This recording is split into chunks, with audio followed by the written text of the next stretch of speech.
There was once a young man whose mind never rested. Night would fall over his quiet village, lanterns glowing softly, but inside his head, the world was a battlefield. His thoughts ran wild, louder than the world around him. He would sit alone outside his small bamboo hut, staring at nothing, lost in a labyrinth of worries. Every small problem became a storm in his mind, and overthinking turned shadows into monsters. He felt trapped, and the more he tried to control his mind, to force it into silence, the louder and more chaotic it became. One evening, as the young man sat with his head in his hands, the village elder noticed his struggle. The old man approached slowly, his lantern casting a warm, steady light. He sat beside the boy on a wooden step. "Why do you sit here alone?" the elder asked gently. The young man looked up, his eyes filled with exhaustion, and gestured helplessly at his own head. "My thoughts won't stop," he confessed. "I can't escape them." The elder placed the lantern on the step between them, its flame dancing calmly. "Then come with me," he said. "Let your mind walk with us." They stood and headed toward the river bank. The lesson he needed was waiting by the water. As they walked, the forest was calm, a stark contrast to the turmoil in the boy's thoughts. Fireflies drifted through the air like tiny, floating stars, but he barely noticed them. With every step, a new worrying appeared, a new what-if scenario played out. His eyes were unfocused, his mind 1,000 miles away. The elder watched him carefully. "Tell me what's in your mind," he said, his voice as soft as the rustling leaves. The young man hesitated, then the words came pouring out.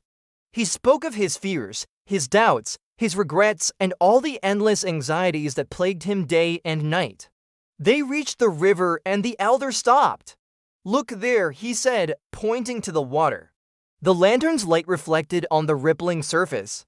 The river moved, but it moved with a gentle, unwavering purpose. The elder then handed the boy a small, smooth stone. "Your thoughts," he began, "are like this stone. Heavy only when you cling to it." The boy held the stone tightly in his palm, its weight a familiar feeling. The elder squatted and touched the river water. "Drop it," he said, "and the weight disappears." But the young man couldn't. It's not so easy for an overthinker to just let go.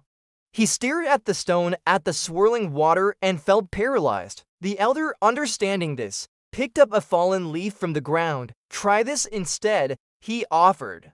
He placed the leaf on the river's surface and they watched as it floated, not resisting the current, just moving with it.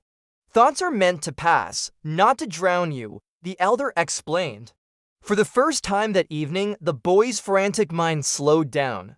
He watched the leaf drift smoothly along, carried by the water's flow. "Place your thoughts on the water," the elder encouraged, so the boy picked up a leaf of his own. He gently set it in the river, imagining one specific worrying, one nagging thought, leaving his mind and attaching itself to the leaf. He watched as it glided away peacefully. The movement felt strangely comforting. He released a second leaf, and another thought began to loosen its grip. His breathing, once shallow and quick, started to slow down. His heart, which had felt tight in his chest, began to ease. A warm, knowing smile spread across the elder's face. "Good," he said. "Now you are beginning to understand." The elder then knelt and drew a large circle in the soft dirt by the river bank. "Overthinking itself is not the problem," he said, looking at the boy. Then he drew chaotic, swirling lines all around the outside of the circle, clinging to every thought, giving every single one your full attention. That is the real trap. The lesson was beginning to land. The young man watched, captivated, as the elder pointed back to the river. "See how the water moves. It touches the banks, the rocks, the fallen branches, but it doesn't hold on to anything. It just keeps flowing." A cool breeze passed through the trees, and the boy closed his eyes, feeling it on his skin. "Your thoughts are like the wind," the elder continued. "You can feel them, acknowledge them, but you don't have to be swept away by them. Let them pass through." The boy picked up another leaf and, this time with clear intention, placed it on the water. With this small, symbolic act, he released another worrying. He did it again and again. Soon, Dozens of leaves were drifting away down the river, each one carrying a burden he no longer needed to bear. The river had become his teacher. The elder placed a gentle hand over the young man's heart. "Your mind is so loud because your heart is too full," he said. "Empty it a little, release what you're holding onto, and life becomes lighter." The boy took a deep, slow breath. He reached out and touched the cool water himself, feeling the calm, steady current. He felt a stillness within him that he had long forgotten. The elder stood up, stretching his old back. The river never stops moving, and neither should your thoughts. But they must flow, not stagnate. The young man nodded slowly, a profound sense of understanding washing over him. He released one final leaf into the water. The last heavy thought drifted away. "Come," the elder said, turning back toward the village.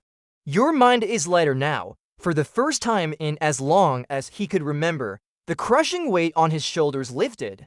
He stood by the river, exhaling deeply, and saw his own calm face reflected in the water. He could finally see himself clearly, without the distortion of anxiety. As he walked back along the forest path, thoughts still came, as they always will. But now, they no longer held him captive. They were just passing clouds in the vast sky of his mind. The fireflies glowed around him, and he finally saw their beauty. His mind felt quiet. The elder was waiting for him near the village gate. "Overthinking loses its power when you stop feeding it with your attention," he said, as they walked back into the warm glow of the village lanterns. The boy smiled softly, a genuine, peaceful smile. He understood now. Thoughts that are allowed to pass cannot control you. You just need to let your mind move like water. He placed a hand on his chest, feeling the lightness inside. Calm doesn't come from forcing silence or stopping your thoughts. It comes from release. Remember this story.